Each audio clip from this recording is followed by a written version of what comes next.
अस्सलाम वालेकुम दोस्तों, आज है 13 जनवरी 2025। तो जी ब्रोकली का रेट चल रहा है जी। क्या रेट चल रहा है जनाब? ब्रोकली का 300 रुपये। 300 रुपया पर के जी। आइसबर्ग क्या रेट है?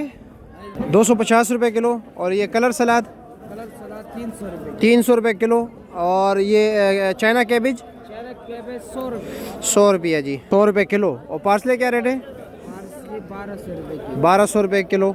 ये रोमन सलाद क्या रेट है? 400 रुपये। 400 रुपये किलो है जी। ठीक हो गया। बिला भाई क्या उदासी है? अच्छा जी, केल सलाद क्या रेट है?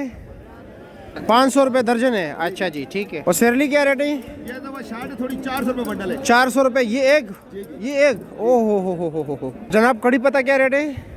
50 रुपये का एक बंडल है जी। ठीक हो गया जी, शुक्रिया आपका। पार्सले क्या रेट है? 50 रुपये। 50 रुपये का एक बंडल। ठीक हो गया जी। सलाद 100 रुपये दर्जन।